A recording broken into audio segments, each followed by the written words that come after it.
خودم در ناحیه دوردست تولد شدگیم، ناحیه نوباد. مردم ما همه از قدیم الایام توجه به گوشتنگیری دارد که از سن خردسالی ما دوداری پدرم اکای غفور تو سن مکتب خانه میبردن در معرکه ها میشدن با همسالای خودم گوشتن میگرفتیم. نورالله لایقوف استاد خدمت نشان داده ورزش جمهوری تاجیکستان، مربی شایسته ورزش جمهوری تاجیکستان، قهرمان جهان آید به سامبو بین استادان، دارنده نشان برنجی چمپیونات آسیا آید به جودو، برنده مدال های نقره و برنجی جام جهان آید به سامبو، غالب چند کرته مسابقه های بین المللی و جمهوری آید به سامبو و جودو، داور درجه بین الخلقی اکسترا کلاس آید به سامبو، رئیس فدراسیون جودوی جمهوری تاجیکستان. با در نظر داشت خدمت‌های شایسته‌اش در ترغیب و ترویج و رشد و گسترش گوشتن سامبو، سازمان بین المللی رشته مذکور نورالله لایقوف را با اردن نقره خود سرفراز گرداند. در یادم است در صنف سیم در وزن 32 کیلوگرم هم چمپیون همون بگیم مکتبم شدگی بودم. қиблагоҳашам аз ин азми хушоянди ҷигарбандаш рамӯз гирифта ба дил сиголиш мезад ки марди майдон мешаваду паҳлавон ва ҳамчун устодаш номовард. падари ма бисёр сахтгир буд, чи дар хондани мактаб бо махсус барои машқи ма бисёр назорат мекард. вай орзу дошт ки ман паҳлавон шавам ва ҳамин фикр мекардам ки ба ҳамин орзуош расид. дар назди ман ҳам гап намезад, мара на таъриф мекард, на гап мезад, на چیز میکرد که حس میکردم که خرسند میشد. افتخار داشت. من روزی در تربیت بابام بودم. بعد دانشجو شدم. همین کم میدیدیم. در یک سال 2 بار 3 بار میرفتم میدیدم. پدرم میومد. بسیار وقت بعد در مسابقه ها بودم. نگی همه وقت دستگیری باید حس میکردم. همه وقت حس میکردم که مخصوص افتخار میکرد. من در روی من گپ نمیزد که میدونستم که برای همین نتیجه ما افتخار داشت.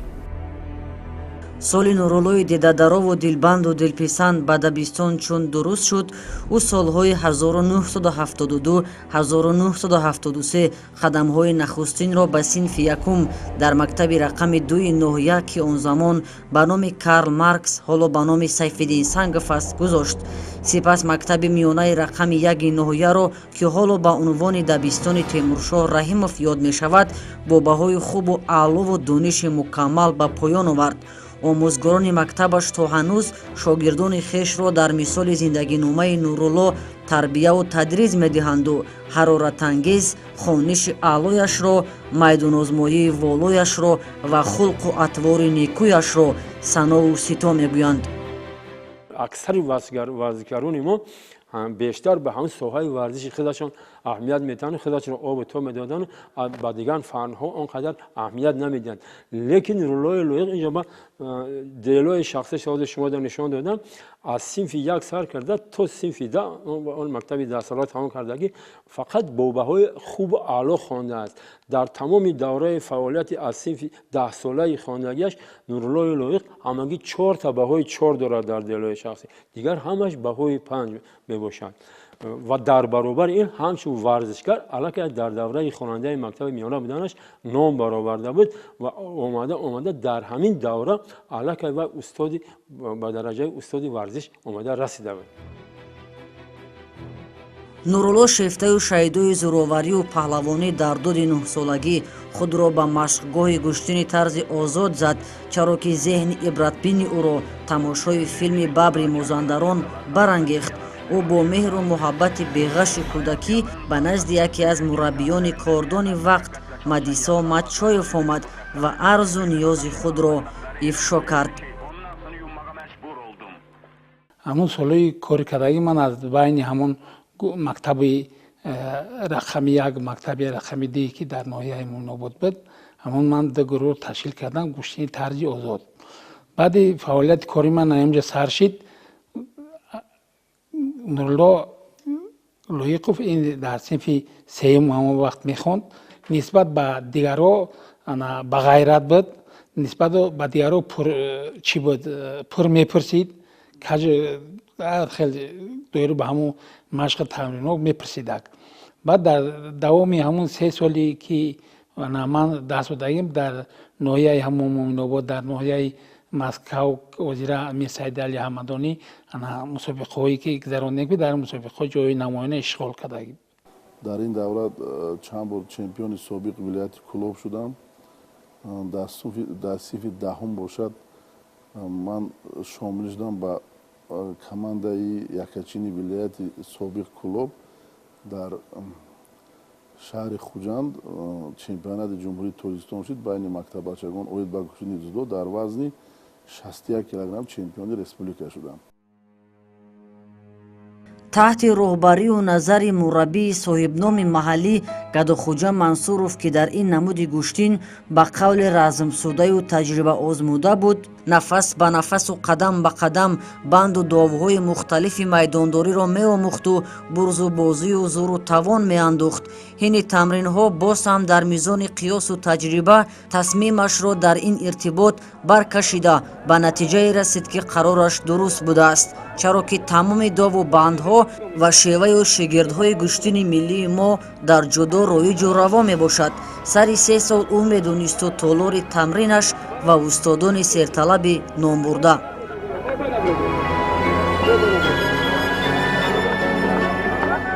дар майдон як хислати хоси паҳлавонӣ доштанд.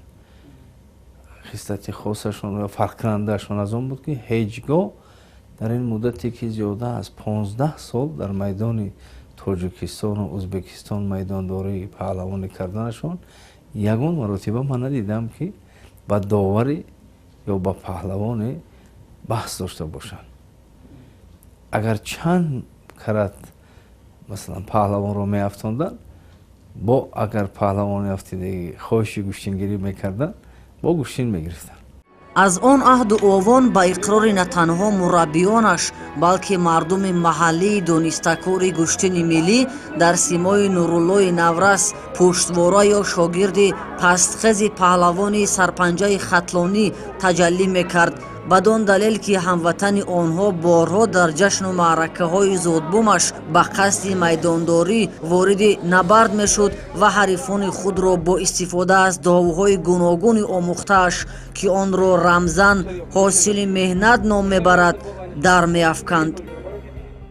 дар он вақт дар 4 сол як мусобиқа мегузашт, мегуфтанд мусобиқаи ҳосилот байни деҳот. ҳосилот ном дод. 4 сол баъд як бор байни калонсоло мегузашт. ҳамун сармураббӣ ҳамун давраи вилояти собиқ Кӯлоб маро шомил кардан ба дастаи калонсолон. ин мусобиқа дар шаҳри Қурғонтепа гузашт соли 1980. ман худам вазнам 61 ё 63 кило будам. дар вазни 68 кило дар гӯштини миллӣ дар ҳамон ҷо чемпион шудам. дар бозиҳои ҳосилот бигем. Мирзовали Абдуллоев каму ғам не, балки дасти кам 50 сол боз бо Нурулло Лоиқов равобити ошноӣ дорад ва яке аз шоҳидони зиндаи зиндагиномаи пандомӯзи паҳлавон шинохта мешавад.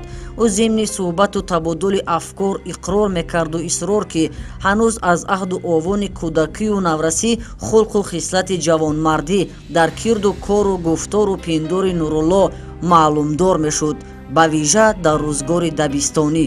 дар давраи хонандаи мактаби миёна буданаш нақши асосиро дар ҷодаи варзиш дар нашунавои Нурулло Лоиқов устодони ҳамон мақтаи вай Гадохӯҷа Мансуров, Қурбон Пирназаров, Мадисо Матшоев анино нақш бонизам ва ба он машқ мекардам, ҳунар омӯхтам. аз синфи якум то даҳум бигем моро дарс додам.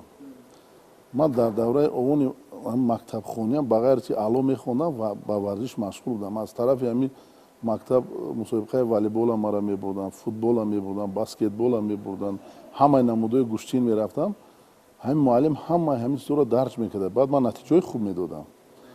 ман худам намедонистам. баъд маълум шуд, ки то ҳозир ҳамаи ҳамин натиҷаҳои маро, корҳои маро ҳамин сабт карда гирифтагӣ будай. ишам бигем ки ман худам нав фаҳмидам, ки овард амуд читора нишон дод мара ман худам ҳайрон шудам.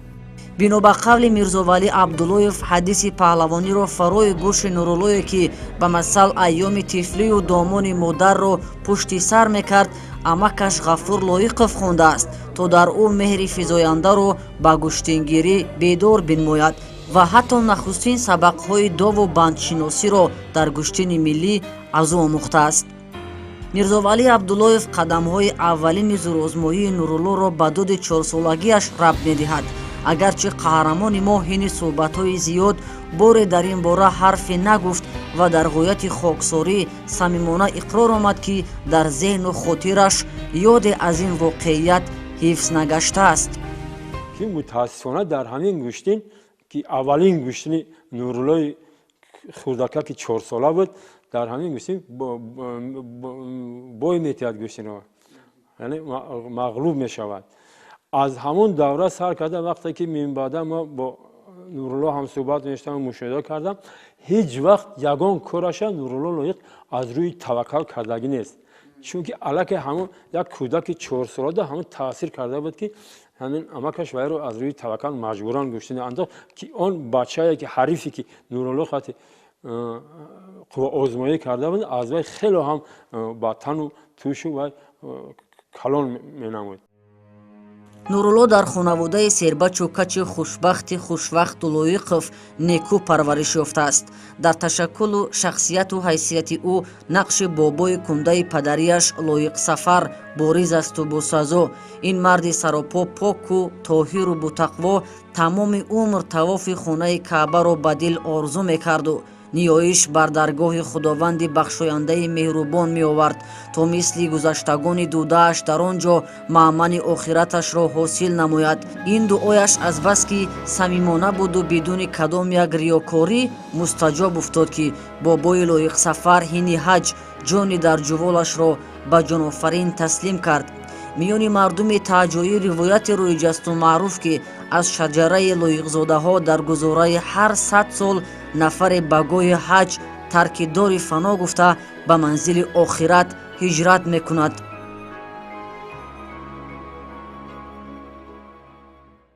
бобои ман худаш омӯзгор буд омӯзгори синфҳои ибтидоӣ зиёда аз 40 сол омӯзгор кор кардан. бигем то синфи як ман ҳам дар тарбияи бобоям будам то давраи ман ҳами синфи якам хондам баъд бигем ки ба хонаи худмон овардам дар тарбияи ҳам бобоям ки вай худаш омӯзгор буд вай нақл мекард мана ки тамоми вай бародарошу ҳамаш аздавон буданд човандозои зур буданд бахада гӯштингир ягон кас аз авлоди мо набуд. ман фақат бигем ки ман ҳамин роҳ дарафтам дар самти гӯштингирӣ. бобои нуруллои лоиқ дар аснои ҳаҷ бандагӣ карданд. бобо калони нуруллои лоиқ ҳам низ дар ҳаҷ бандагӣ кардагӣ асрҳои 18 ва ҳамин хел ривоят аст ки аз ин авлод бояд дар ҳар як сада яъне баъди ҳар як аср як кас бояд дар ҳамонҷа бандагӣ кунад. шояд ягон гузаштагони бузург дошта бошанд инҳо ки инҳо дар шафоату вай кунанд. дар ин ангеза чун дар дуди 9 солагӣ дар як маъракаи ҷашни 1 май ки солҷашни ҳамдилии меҳнаткашони дунё унвон мешуд мардбачаи майдондор шуду ғолиб паттаю подоши пирӯзиашро ба мӯйсафеди нуроние тақдим кард. пирамарди намакшинос аз рӯи ихлос ту гуфти дастони ларзонашро чун шохаҳои сафеддорони кӯҳистон васеъ кушоду нуруллоро фотиҳаи кушоиши кору пайкор дод. аз ин амал паҳлавонбачаи навмайдон мисле ки гулбутаҳои боғи фарҳангию фароғатии ба номи мирзо турсунзодаи маркази ноҳияи муминободи хиттаи мардпарвари кӯлоб шукуфту болид, зеро панди бобою падару бузургсолони рӯсторо дарахт аз обу одам аз дуо месабзад бар гӯш дошт. ва дар ҳамон ҷо аз болои ҳарифаш ғолиб омада як қути чой مکافات گرفته بود. در همانجا همین قطعه چای را برده با یک مسافر میدهد، از وی فاتحه میگه، دعا میگیرد. از همان وقت سر کرده تا این جانب از بازی که من مشاهده دارم، نورالله ناطق هیچ وقت مکافاتش در معرکه ها خودش گرفتگی نیست. همین گرفته خیر کردگی و تقسیم کردگی و دعا و فاتحه گرفته آمده است. солҳои ҳафтодуми қарни мозиро барҳақ метавон айёми авҷи шукуфоии риштаи гӯштини миллию самбо ва ҷудо дар тоҷикистон ба бӯи таъмтанҳои бузурге чун саидмӯмин раҳимов, худоидод қаландаров, абдуманон зокиров, сайраҳмон ғиёсов, исмат абдуллоев, эргаш сараев, аҳтам раҷабов, шеравлиё мирзо авлиёев, маҳмадшариф сулаймонов, худойназар боқиев, амон намозов, ашур паҳлавони вахшӣ ва чандин тани дигар эътибору мартаба дод. вале таваҷҷӯҳи нуруллои наврасро беш аз ҳама дар он аҳду овон зӯроварии паҳлавони дастон саидмӯмин раҳимов, ки сиёсати худро на танҳо дар қаламрави кишварҳои пасошӯравӣ балки яксара дар ҷаҳон нишон дода буд, ба сӯи худ мекашид. дар замираш, дар зеҳну фикраш, дар сиголишҳову зикраш танҳо номи мубораки саидмӯмин чарх мезаду ҷӯш мехӯрду ҳавасу ҳасратиро парпар медод, бадон манзур ки боре аз нишаст дар ҳузури ӯ ҳавас бишканад. агар бахташ баландӣ кунад, ӯро таҳмтани ношикасти тоҷик ба шогирдӣ бипазирад, вале амалӣ гардидани ин ҳавову ҳаваси гиранда ба дарозо кашид, саҳеҳтараш то ба айёми донишҷӯӣ. баъди хатми мактаби миёна нуруллои хушхони хушбовар ба дониши худ бо дасту дилу нияти пок ва орзуҳои андсолаи тамдиди таҳсил ва бархурдорӣ аз пешае ба қасди ҳиҷрат то пойтахти тоҷикистон шаҳри зебои душанбе афтод. сафараш барояш бо барор омад ки ӯ бидуни кадом як миёнаҷӯй ба масал тағобозӣ бо такя ба саводу дониши хуби мактабиаш дари донишҷӯиро соли 1982 дар донишгоҳи давлатии тоҷикистон, ҳоло донишгоҳи миллии тоҷикистон боз намудан ёрист. дар ин рӯзгор ба масал чархи гардун бар муроди ӯ мегашт ки реши решагии бузургтарин армонаш аз дидори диринтизор об хӯрду боровар гашт. ба ибораи дигар нуруллои донишҷӯи навхоста ту гуфтӣ баъди интизорию азоби гурро дар худ озмудан ниҳоят ба дидори ин марди бузургу паҳлавони сутург расид. ин амр тасодуфӣ сурат гирифт. неки аз овони кӯдакӣ ман орзу доштам ки дар зери дасти устодам саидмӯмин раҳимов машқ кунам. ҳамун соли 1980 вақте ки ман ба донишҷӯ шудам, устод саидмӯмин раҳимовро низ сармураббии тими ҷумҳурии тоҷикистон оид ба гӯштини самбо таъин кардам. аз соли 1982 дар бигем ки курси якум мехондам, ба аъзои тими дастаи тоҷикистон оид ба самбо шомил шудам ва зери роҳбарии устод саидмӯмин раҳимов машқро сар кардам. баъди 2 соли таҳсил дар ин донишгоҳ соли 1984 даъватномаи хидмати аскарӣ ба суроғи нуруллои ҷавону паҳлавон расид. нурулло бо ғайрату нерӯи рустамона ва азму иродаи мардона шомили сафи сарбозони шӯравӣ гардиду 24 моҳи пур дар ҷумҳурии қазоқистон қарзи ватанро намунавӣ ба нишеб расонда, ҳуҷҷати аскарӣ дар ҷайб сарбуланду пурифтихор соли 1986 ба ватан баргашта дубора ба тамдиди таҳсил рӯ неҳод.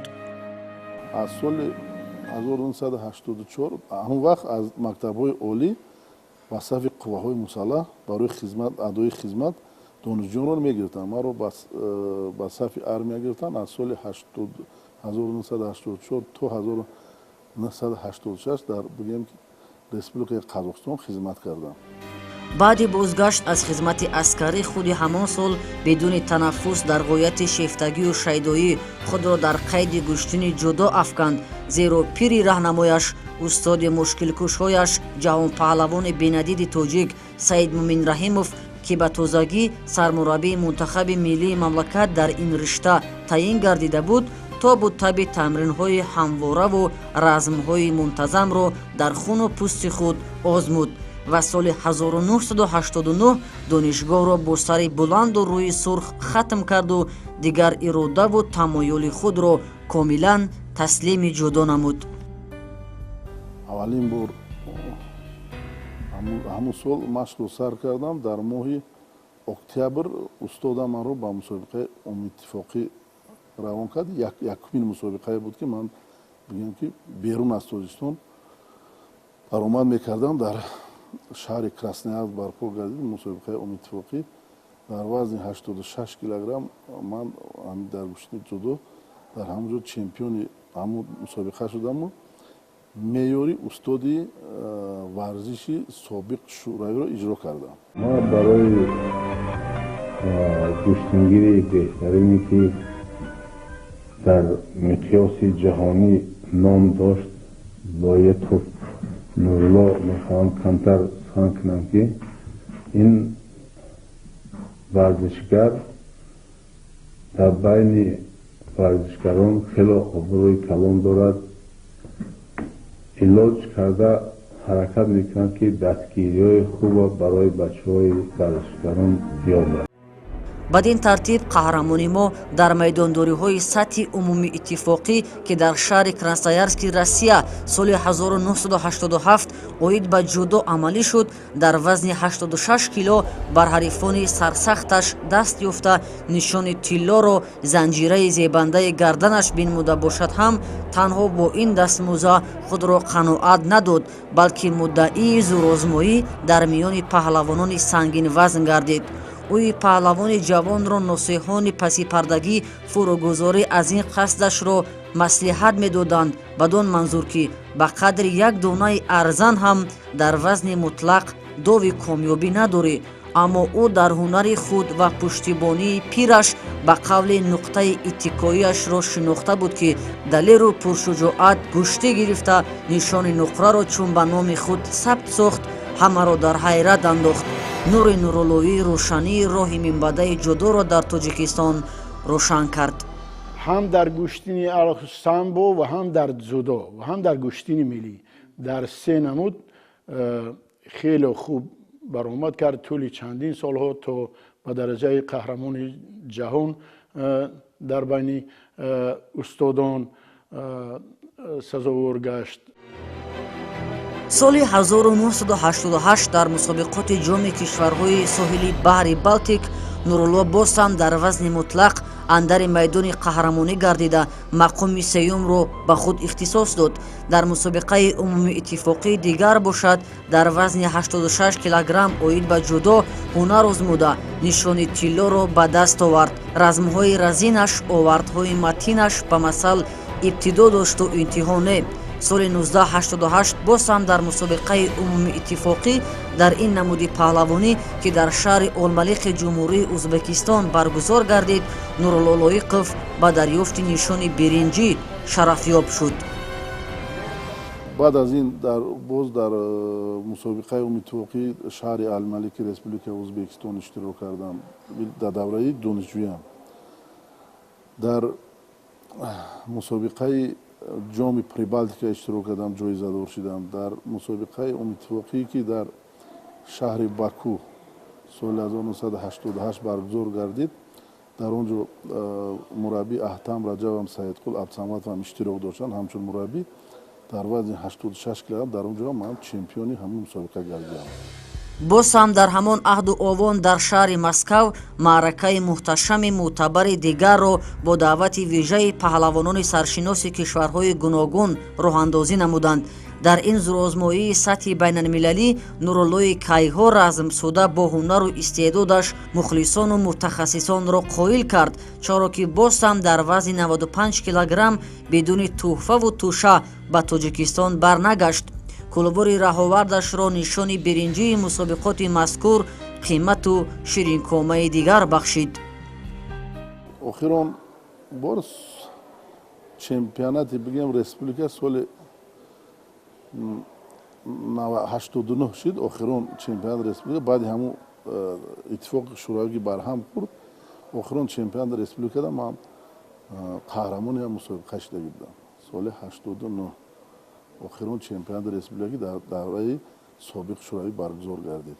баъди ҳамин иттифоқи шӯравӣ ки барҳам хӯрд, мо аллакай мунтахаби Тоҷикистон ҳам як давлати соҳиб истиқлол мустақил барои мусобиқа рафтан оҷои тайёрӣ мекардем. соли 1989 буд.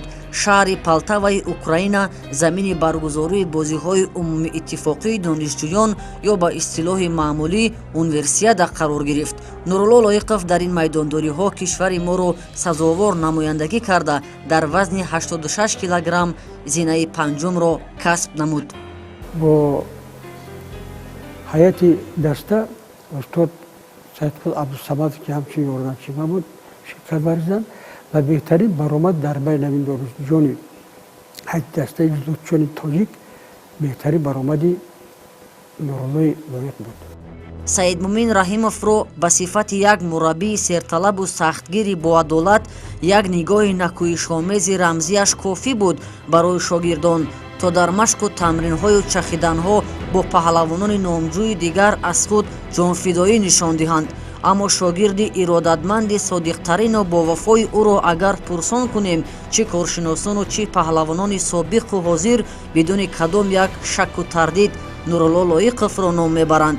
борҳо бишнидаанд аз лаҳни шукргузори Нурулло Лоиқов ки устоди шодравонашро на танҳо ҳамчун падар балки пири раҳнамо ном мебурд.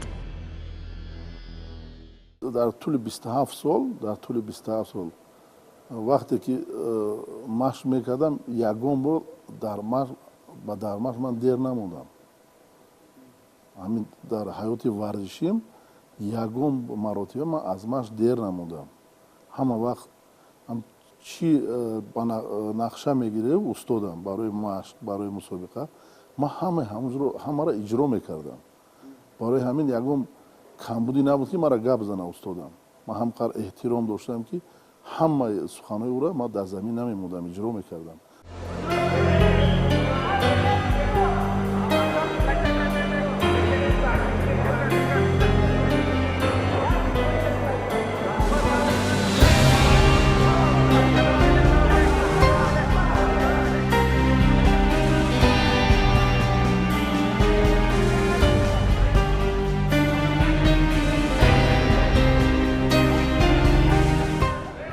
соли 1993 шаҳри Нижний Новгороди Россия чемпионати ҷаҳон оид ба самбо ба унвони мунтахаби самбои Тоҷикистон ҷиҳати ширкат дар ин маъракаи муҳташам даъватнома расид. он замон як қатор варзишгарони маъруфи кишвар ба ҳайати мунтахаби самбои ҷумҳурӣ шомил буданд. аз ҷумла яке аз паҳлавонони саршиносу маҳбубу ситораи тобноки риштаҳои самбову ҷудо дар кишвар Нурулло Лоиқов низ дар ин сафу силк шомил шуд. бори нахуст паҳлавони бузурги тоҷик Нурулло Лоиқовро шарафи намояндагӣ намудани Тоҷикистони соҳибистиқлол дар ин арсаи номҷӯӣ муяссар омад. дар ин айём аз варзишгарони кишвари гирифтори ҷанги шаҳрвандӣ ҳеҷ кас дастмӯзаеро чашм надошт.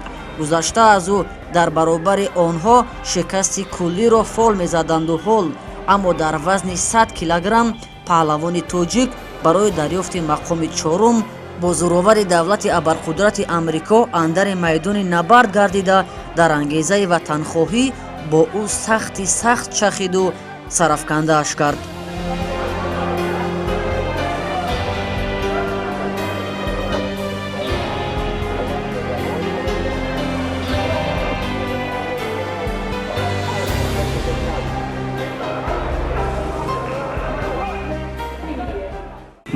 соли 93 Хайрулло Назиев дар чемпионати ҷаҳон дуюм шуд. соли 94 Шералӣ Ҳикматов медали биринҷиова аз Кубоки ҷаҳон. дар шаҳри Хиясим Хайрулло Назиев медали биринҷиова. дар оҷо боз ду паҳлавони мо дар қатори 6 нафар паҳлавони зудтарини ҷаҳон ҷой гирифтанд. Боқӣ Фалишез, Раҳимов Сайдахтам. ман гуфта метавонам ки паҳлавонони мо ҳам қариб баробар шудастанд ба паҳлавонони ҷаҳонӣ. вақте ки иттиҳоди шӯравӣ барҳам хӯрд мо аввалин бор соли 1990 вақте ки даъватнома омад ба тими мунтахаби Тоҷикистон барои иштирок дар чемпионати ҷаҳон байни самбо мо ҳамун бигем ки 2-3 нафар паҳлавонон будем. Сайдаҳтам Раҳимов писари устодам, Хайрулло Назиев, Сайриддин Икромов, баъд Сабоҳат Исмоилова гӯштин мегирифт аз шаҳри Ваҳдат. ҳам дар мусобиқаҳои самбо иштирок мекардем, ҳам дар мусобиқаҳои дзюдо ҳамин Тоҷикистонро муаррифӣ мекардем. вақте ки якум бор соли 1993 мо иштирок кардем. аллакай мо ҳамчун давлати соҳиби истиқлол тоҷикистонро муаррифӣ мекардем.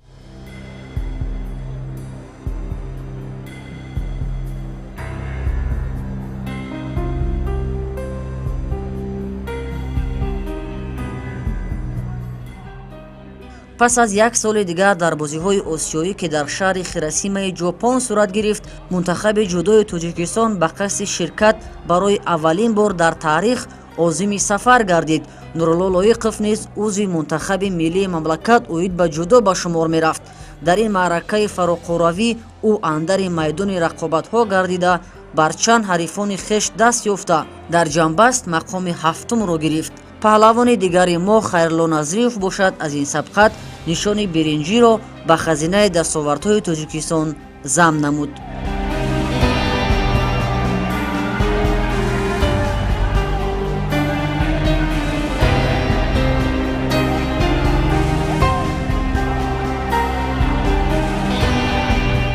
соли 1994 амрико дар ҷаласаи навбатии Кумитаи Байналмилалии Олимпӣ Нурулло Лоиқов ба ҳайси намояндаи Кумитаи Миллии Олимпии Ҷумҳурии Тоҷикистон ширкат намуда аз манофеи Тоҷикистон дар ин ҳамоиш дифоъ кард. худи ҳамон сол дар мусобиқоти ҷоми ҷаҳон оид ба самбо ки дар шаҳри Нижний Новгороди Россия сурат гирифт, Нурулло Лоиқов ҳамоварди қазоқистониашро шикаст дода дар мақоми панҷум қарор кард. Шерали Ҳикматов бошад дар вазни 74 килограмм нишони биринҷиро марбути номи худ сохт.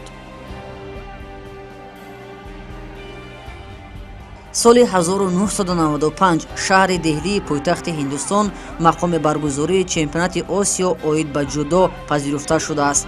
ин нахустин мусобиқоти расмӣ оид ба ҷудо ба шумор мерафт ки мунтахаби Тоҷикистон кишвари соҳиби истиқлоли моро намояндагӣ намуданд. дар ҳайати тими миллии кишвар як ида паҳлавонони тавоно шомил буданд. Нурулло Лоиқов ҳини майдондориҳояш ҳарифони хеш Рустам Мергашеви ӯзбекистонӣ, Давлатшоҳ Бачабекови қирғизистонӣ ва ҷудочии Қуввайтро мувозиҳи шикаст сохта ҷойгузини мақоми ифтихории сеюм гардид. ин комёбӣ сарфоли роҳкушоиҳои дигар ба сӯи рӯшаниҳо дар баробари паҳлавонони саршиноси тоҷик гардид. бо дар назардошти ҳамин натиҷаи назаррас, се тан аз паҳлавонони таҳмтаннабарди кишвари мо бо шумули Хайрулло Назриев, Саидаҳтам Раҳимов ва Рустам Боқиев дар таърихи навини кишвари соҳиби истиқлоли Тоҷикистон роҳхати ширкат дар бозиҳои олимпии шаҳри Атланта 1996ро ки дар иёлати Ҷорҷияи Амрико доир мешуд, моли ҳалоли худ карданд. дар ин маъракаи баландтарини фароҷаҳонӣ ки дар 4 сол як бор сурат мегирад, ҷудочиёни номбурдаи тоҷик таҳти роҳбарии сармураббӣ Нурулло Лоиқов иштирок намуданд ки худ далели мӯътамади озодию ободӣ ва кишвари варзишдӯст будани Тоҷикистон мебошад. дар ин мусобиқаи осиёвӣ мо 3 та роҳхат ба даст овардем барои иштирок дар бозиҳои Олимпии Атланта. Хайрулло Назриев, Саидаҳтам Раҳимов, Боқиев Рустам. Боқиев Рустам ҳамон сол соли 1995 17 ё 18 сола буд, роҳхат ба бозиҳои Олимпӣ гирифт ва соли 1996 ма ҳамчун мураббӣ ин 3 кас ҳамчун варзишгар аввалин бор бигем ки тим дастаи Тоҷикистон, дастаи Олимпии Тоҷикистон дар бозиҳои Олимпӣ дар шаҳри Атланта иштирок кардем.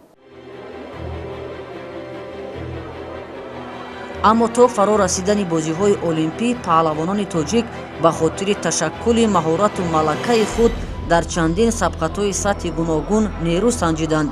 дар ин радифу росто соли 1995 дар ҷоми ҷаҳон оид ба самбо дар шаҳри Нижний Новгороди Россия Нурулло Лоиқов намояндаи Кореяи Ҷанубиро мағлуб сохта дар вазни 100 килограмм мақоми сеюмро ишғол намуд.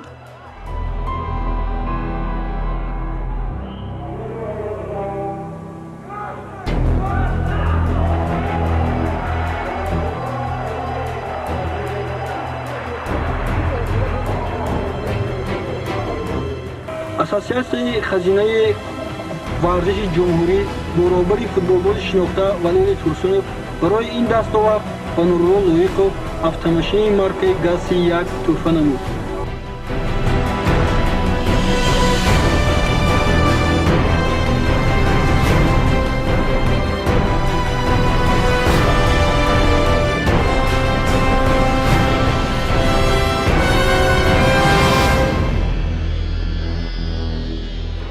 соли 1996 баргузории ҷоми ҷаҳон оид ба самбо боз ҳам шаҳри ошнои мазкур интихоб шуд.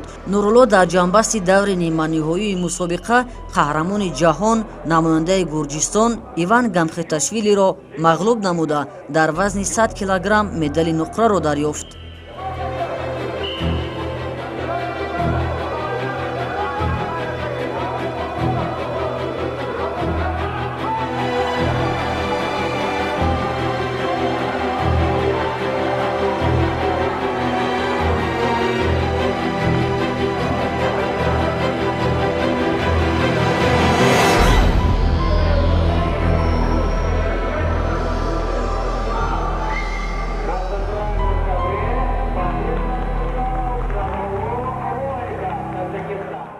кубоки ҷаҳон ҳамавақт вазнин мегзарад. дар онҷо паҳлавонони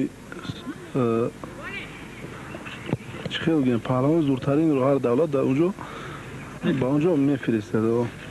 барои ҳамин ҳама вақт кубоки ҷаҳон чемпионат ҷои мусобиқаи вазнин мегзарад. дар ин ҷо медал ба даст овардан ин кори шӯхӣ нест. варзишгари кореягӣ барои ҷои сем қадиман гӯчида вазни вай 138 килограмм буд, хадаш 1,95. Он был очень сильным спортсменом, входил в национальную сборную, выиграл соревнования международного уровня. Может, он и не добился тех олимпийских высот, но человек оставил след в истории таджикского спорта.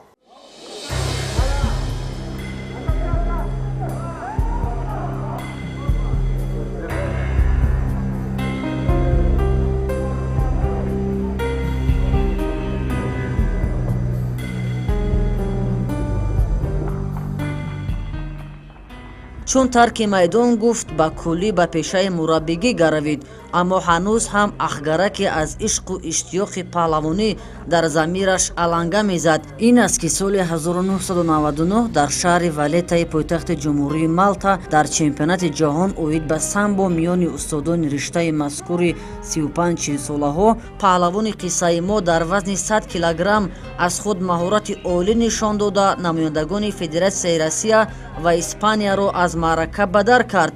дар қувваозмоии ниҳоӣ бошад ба паҳлавони Фаронса зарраи дови пирӯзӣ надода комёб омад.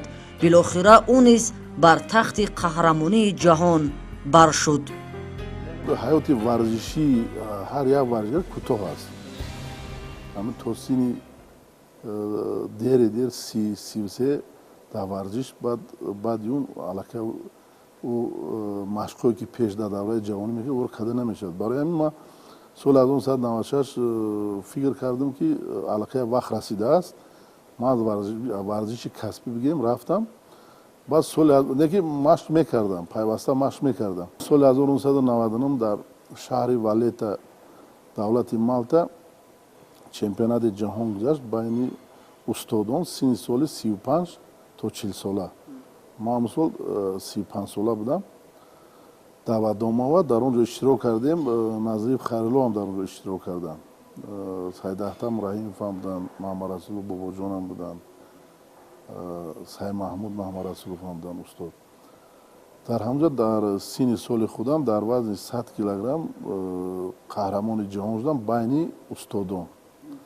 ҳарифони ман аз Россия буд, як нафараш аз Испания, таш аз Франсия.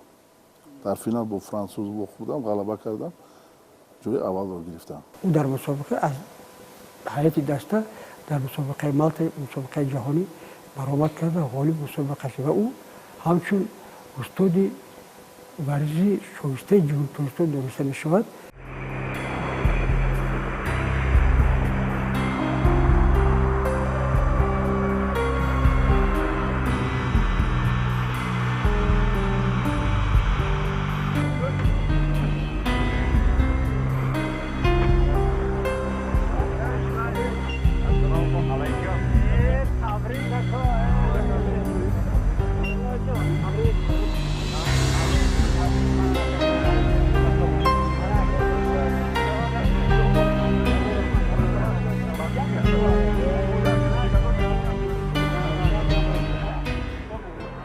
дар дили шаб чун дар фурудгоҳи байналмилалии шаҳри душанбе тайёраи ҳомили мусофирон бар замин нишасту бӯи ватанро ҷаҳонпаҳлавон Нурулло Лоиқов шунид, дилаш гум зад аз ифтихор ки барои меҳану миллат сикаи тиллоро аз муҳташамтарин маъракаи фароҷаҳонӣ армуғон овард.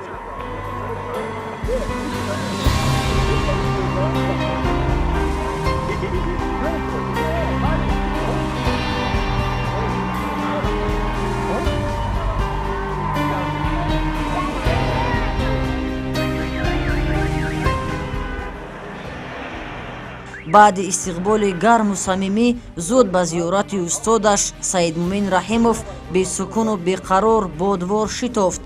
дар лаҳни пири раҳнавардаш дар зиндагию ҷодаи паҳлавонӣ нӯшдорӯи табрику таҳнияту дуову дурудро чун ниӯшид, фароҳаму осуда ба манзили зисташ раҳ бурд. дар ҳаёти ман бисёр устодам роли калонро мебозад. бигем ки ҳамаи ҳаёту мамоти ман ба вай вобастагӣ дорад. На танҳо аз мусобиқа, ман ба ҷое ки сафар мекардам, дуои устодро мегирифтам, баргашта меомадам, натиҷа мешид.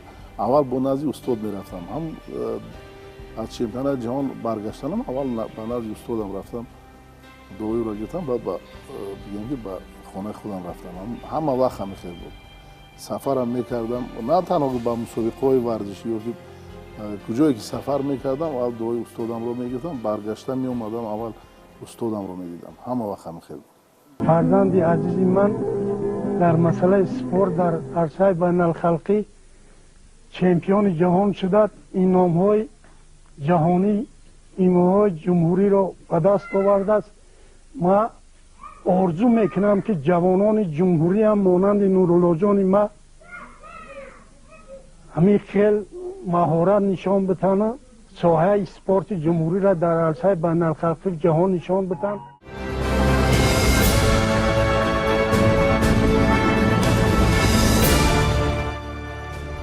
мувофиқи қарори кумитаи иҷроияи кумитаи миллии олимпӣ соли 2000 масъулияти омода намудани гурзандози бузурги тоҷик Дилшод Назаров баҳри иштирок дар бозиҳои олимпии Афина 2004 бар доши Нурулло Лоиқов уфтод. дар масири машқу тамринҳо бо эътиноъ ба кӯшишу тараддудҳои хастагинопазири Дилшод Назаров, Нурулло Лоиқов ҳамчун мутахассиси варзидаи варзиш дар симои ӯ қаҳрамони билоқувваи олимпиро на ки як шинохт, балки амалӣ гардиданашро дар оянда бо итминони комил ҳадсу фол зада буд. Познакомились мы с Нурулло Лоиковым очень давно, очень много лет назад, почти 20 лет мы уже друг друга знаем.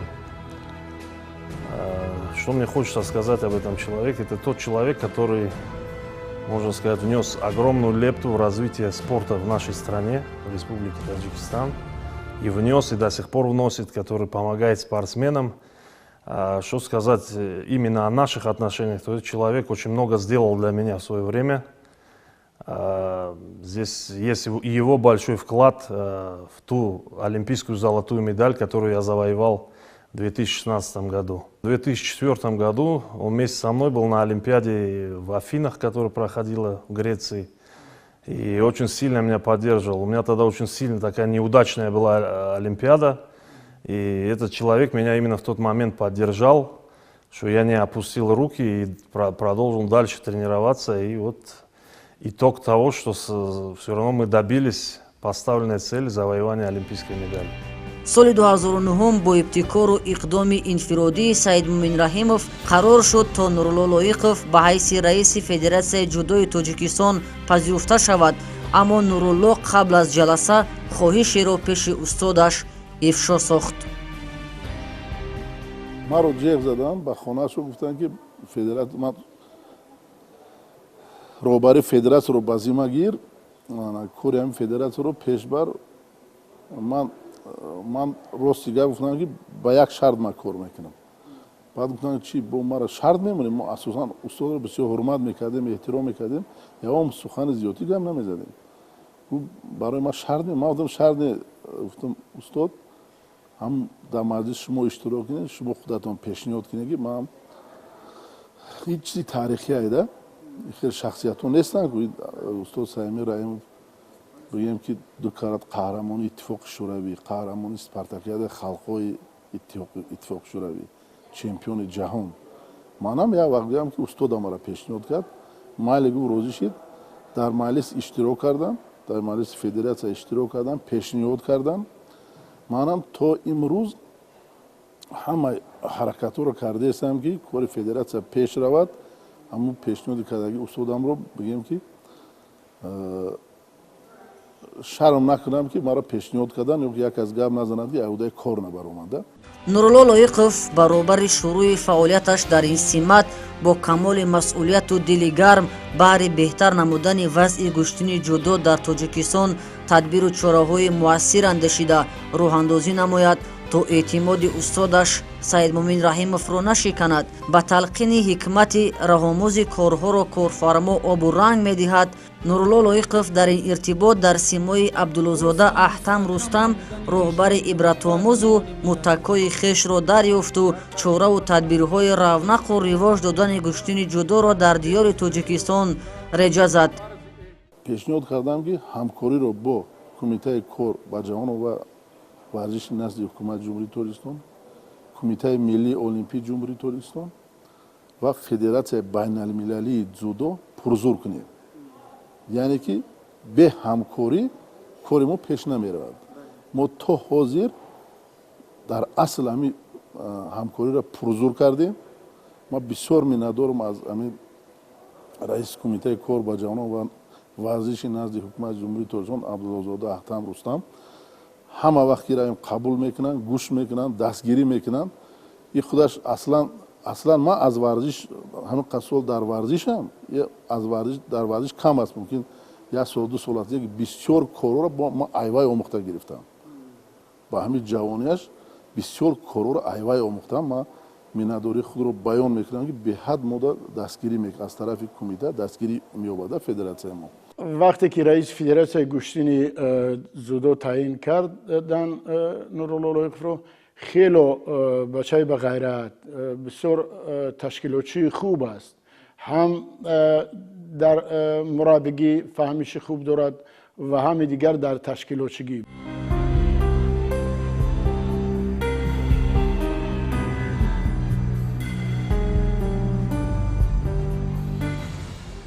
ҳамакнун онҳо барои шод намудани рӯҳи устодашон сари кори дигарро то бас гуфтан боло бурдани нуфузи мартабаи гӯштини ҷудои тоҷикро яксара дар ҷаҳон пеша карданд ва ҳам тадбиреро ба поси хотири бузургтарин ҷаҳонпаҳлавони дастони тоҷик тарҳ кашиданду таҳия намуданд. соли 2013 кумитаи иҷроияи федератсияи риштаи мазкури паҳлавонии ҷумҳурӣ дар ҷаласаи навбатии худ пешниҳоди раиси созмони ҷудои кишвар Нурулло Лоиқовро баррасӣ намуда қарор қабул кард то ҳар сол мусобиқаи анъанавии байналмилалии ҷоми президенти ҷумҳурии Тоҷикистонро оид ба ҷудо роҳандозӣ кунад. дар ҷаласа тартиби баргузории чорабинӣ мураттабу муназзам таҳия шуда мавриди амал қарор гирифт. кумитаи иҷроияи федератсияи ҷудо дар ҳамбастагӣ бо кумитаи кор бо ҷавонон ва варзиши назди ҳукумати ҷумҳурии Тоҷикистон мактуби расмӣ ҷиҳати баргузории мусобиқа ва номаи дархостӣ барои дарёфти ризояти сарвари муаззами мамлакатро оид ба номгузории мусобиқа ирсол намуд. бо ин тартиб баъди мувофиқат бо сарвари давлат созмонҳои номбурда соли 2013 аввалин мусобиқаи анъанавии байналмилалии ҷоми президенти ҷумҳурии Тоҷикистон оид ба ҷудоро ташкил кард. ду ҷоми президент, ҷоми мусобиқаи байналмилалӣ чорумин дар шаҳри Ваҳдат ва панҷумин мусобиқаи байналмилалии ҷоми президенти ҷумҳурии Тоҷикистон оид ба ҷудо дар шаҳри Ваҳдат гузаронида шуд. ҳамчунин бо ризояти асосгузори сулҳу ваҳдати миллӣ пешвои муаззами миллат президенти ҷумҳурии Тоҷикистон муҳтарам Эмомалӣ Раҳмон хуб аст ки 5 сол боз дар кишвари мо ба ин ҷом иҷозат дода мешавад ва дар сатҳи баланд гузаронида мешаванд. ин мусобиқа ба зоти худ ягона чорабинии байналмилалӣ дар ҷаҳон аст ки тамоми дахлу харҷашро то таъмини манзили буду бош анвои ғизои меҳмонону варзишгарон кишвару созмони мизбон бар дӯш мегирад. аз соли нахустини ташкилу баргузориаш мусобиқа дар байни паҳлавонони кишварҳои ҷаҳон аз эътибору эҳтироми баланд бархурдор гардид. ин аст ки теъдоди довталабон чӣ ба ҷиҳати миқдор ва чӣ аз нигоҳи сифат сол то сол бештар шудан дорад. ҳамакнун дар маъракаи орустаи кишвари варзишпарвари тоҷикистон паҳлавонони соҳибному зубдаи кишварҳои гуногуни гетӣ аз қитъаҳои осиёву аврупо ва амрикову африқо дар он ширкат меварзанд. ҳамакнун ин маъракаву майдондории байналмилалӣ ба оини ҳамасолаи гӯштини ҷудо табдил ёфта барои панҷумин бор дар кишвари мо бо шукӯҳу шаҳомати бесобиқаву бенадид сурат мегирад.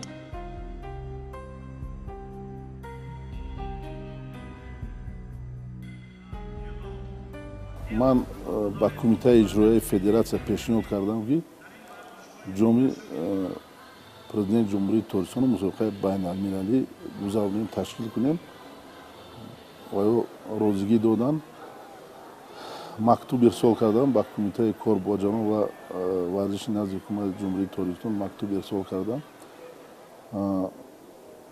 мактуби моро замима карда розигии ҷануби олиро пешвои муъаззами миллатро гирифтанд аз 2013 ки ҳар сол мо ҳамин мусобиқаро дар сатҳи байналмилалӣ мегзаронем. ҳам қариб 17 то 20 давлат иштирок мекард, варзишгарои шинохтаи ҷаҳон иштирок мекард, ба ғайра меҳмонои фахрӣ меҳмонои фахриро даъват мекунем. дар ин варзишгоҳи муҳташами тозабунёд ки ҳамагӣ 3 моҳ пештар дар ба рӯи варзишгарону мухлисони сершумор боз кардааст, мусобиқаи панҷумин байналмилалии ҷоми президенти ҷумҳурии тоҷикистон оид ба куштини дзюдо баргузор мегардад.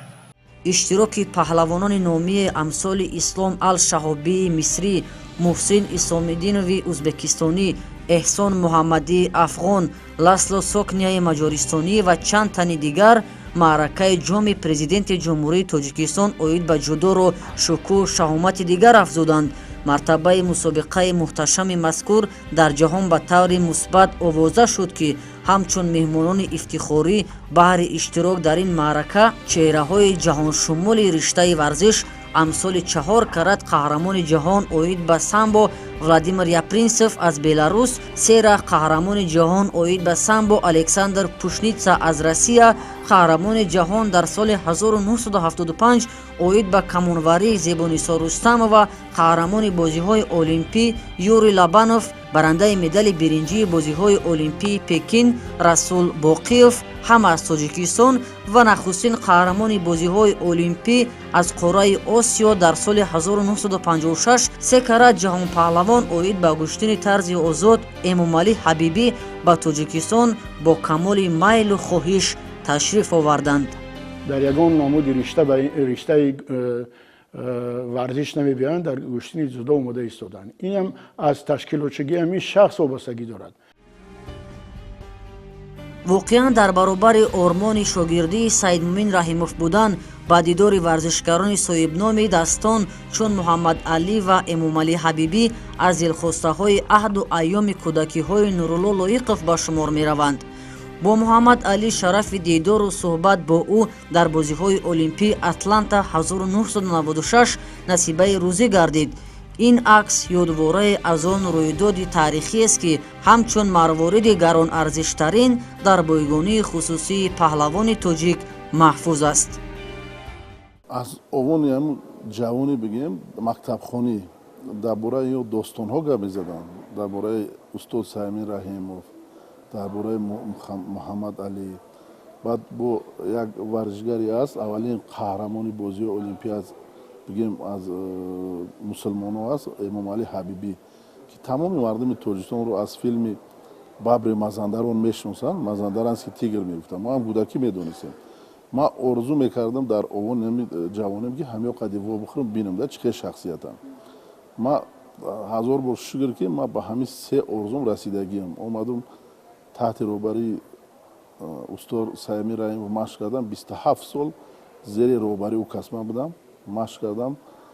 дуюм вақте ки дар бозиҳои олимпӣ мо будем аз шаҳри Атланта ҳамроҳи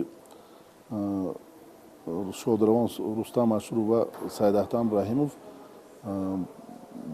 дар ҳамун атланта бо ки вохӯрдем муҳаммед али вохӯрдем расмам гирифтем ман ба вай гуфтам ки ман мусулмон вай ба ман салом дод салом алайкум гуфт ҳамин қадр гап задагем соли 2005 нахустин бор мулоқоти Нурулло Лоиқов бо Эмомалӣ Ҳабибӣ дар шаҳри Теҳрони Эрон иттифоқ омад. Паҳлавони тоҷик чун орзуи армонашро пеши Ҳабибӣ иқрор омад, ӯ шукуфтарӯю қаноатманд гуфт: маро 5 сол ҷавон кардӣ. чун дар соли 2014 дар мусобиқаи ҷоми президенти ҷумҳурии Тоҷикистон оид ба ҷудо ба ҳайси меҳмони фахрӣ ба кишвари мо ташриф оварда иштироку суханронӣ намуд, рӯҳу равонаш ромиш ёфт. یا هدیه تهیه کردیم به این مضمون جناب آقای امام علی رحمان ریاست جمهور محترم جمهوری تاجیکستان بسیار خرسندم که به عنوان مهمان ویژه به رقابت‌های بین المللی کشتی جام ریاست جمهوری تاجیکستان دعوت شدم. از اینکه وقت گرانمایه خود را صرف خدمت به ورزش و سلامتی فرزندان این کره خاکی به خصوص تاجیکستان می نمایید، سعادت و سربلندی شما را از درگاه خداوند متعال خواهانم. امام علی حبیبی قهرمان جهان و المپیک. وقتی در تهران نماینده کمیته المپیک بودم، در سفر خدمتی بودم، در همونجا با راهبریت همون کمیته تربیت بدن میگن التماس کردم که با همین شخصیت ما بخوریم، در شخصیت تاریخی. بعد از 2 روز باید ولایت مازندران اومدن، ما در همون کمیته تربیت بدن بخوردیم، هم صحبت شدیم. وای بسیار خرسند شدم. با من گفتم وقتی خیر خوش کردم، گفتم شما ما رو 5 سال جوان کردید. اگه من سراغ کردم و پرسیدم، همین خیلی گفت که ما رو 5 سال جوان کردید. من با وی گفتم که نصیب باشد، اگر نصیب کرده باشد یگان وقت من شما را دعوت میکنم در تاجیکستان، با تاجیکستان مهمان میشه، تمام مردم تاجیکستان شما را میدونند، احترام میکنند. همین خیلی هم شد. 2014 ما که هر سال جام پرزیدنت میگذاریم، جام پرزیدنت جمهوری تاجیکستان مسابقه بین المللی میگذاریم، ما امام علی حبیبی رو دعوت کردیم، اومدن همچون مهمون فخری اومدن، اشتراک کردن در گشودش‌های مسابقه هم برآمد کردن. ما بسیار احترام کردیم. بعد ما فیلم ببر مازندران التماس کردیم از شبکه یکم در با طریق تلویزیون بگویی نشون داد و فیلم شو تماشا کرد. گفت که 40 سال من همین فیلمو ندیدگی بودم، 40 سال همین فیلم خودش تماشا کردگی نبوده. بسیار خرسند شد. وقتی رفتم با همصحبت شدم، گفت که شما ما را دوباره زنده کردید. تمامی بگیم تلویزیون دیگه و همه با نسبت کس نویسن به یاد آوردن. اکی سخنوی وایه.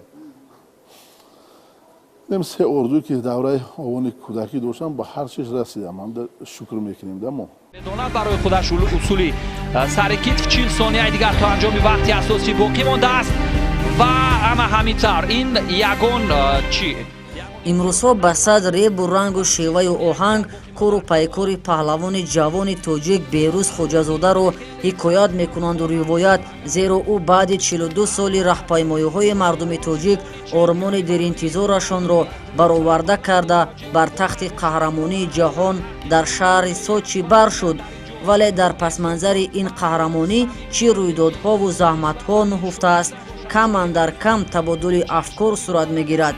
ба иқрори Нурулло Лоиқов, ин самари дарахти истиқлол аст ки боғбони мулоҳизакораш, асосгузори сулҳу ваҳдати миллӣ, пешвои миллат, президенти ҷумҳурии Тоҷикистон муҳтарам Эмомалӣ Раҳмон аст ки решааш аз тадбирҷӯиҳо, пуштибонию дастгириҳо, дастуру ҳидоятҳои муассири он кас шодоб мебошад.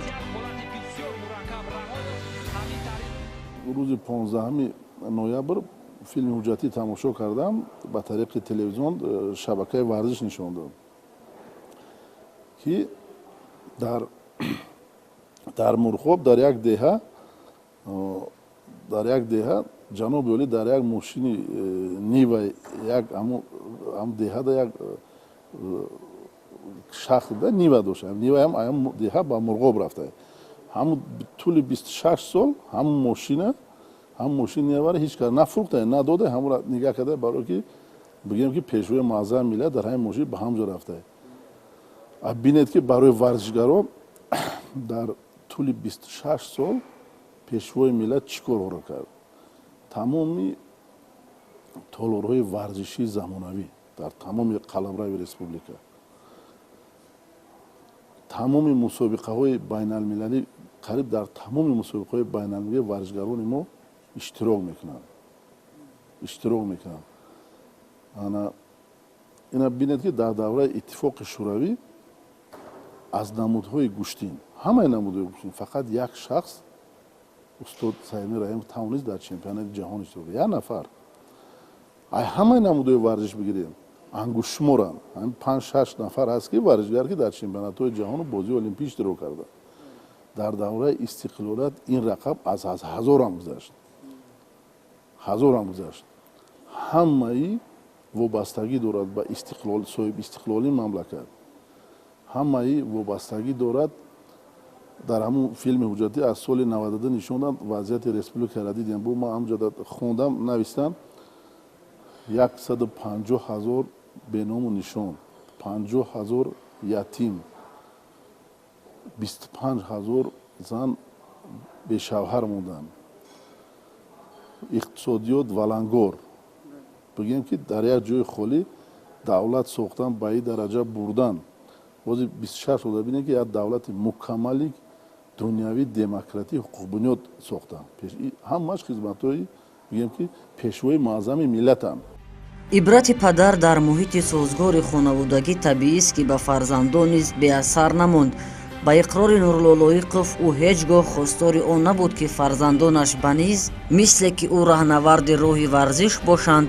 агарчи ҳикмати ҳазорсолаҳо роиҷу равои мардуми тоҷик мероси падархоҳӣ касби падаромӯзро бо гӯши сар бишнида буду дар зиндагию таҷриба дурустиашро озмуда ғайриихтиёру бадеҳӣ ҷигаргӯшаҳояш муҳаммад қавлу қарори худро ба футбол ихтисос доду ҷаъфар бошад даъвии паҳлавонӣ аз худ манзур сохт муҳаммадро метавон футболбози муваффақ унвон кард чаро ки ӯ яке аз бозигарони калидии бошгоҳи машҳури динамои мински беларусия мебошад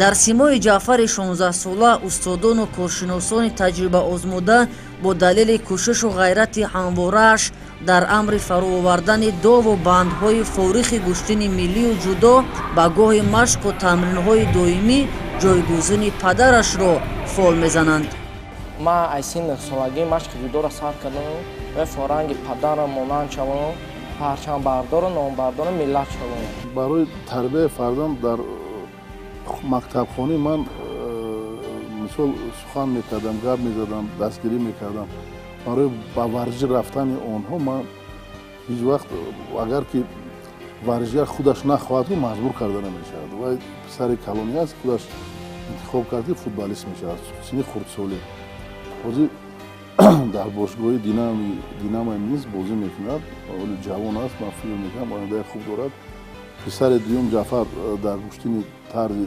самбо ҷудо машқ мекунад сеюмин аваз вай ҳозир хондааст ҳозир интихоб накарда як гӯштини тарзи озод машқ кардааст кам машқ кардааст вале ҳамун бигем интихоби аниқ накардааст машқ мекунад ё намекунад дар мусобиқаи байналмилалии ҷоми президенти ҷумҳурии тоҷикистон оид ба ҷудо дар соли 2017 ба ҳайси мураббӣ коршиноси варзидаи ҳиндустон син храмбир иштирок намуд меҳмон зии паҳлавони тоҷик омаду худро муаррифӣ карду хирмани хотираҳояшро пеши нурулло бод карду иқрор омад ки дар миёни гӯштингирони бешумор танҳо ба ҳунару зӯру бурзу бозӯю сарпанҷаи ӯ ҳанӯз дар соли 1995 дар шаҳри деҳлӣ дар чемпионати осиё оид ба ҷудо qoyil шуда буд.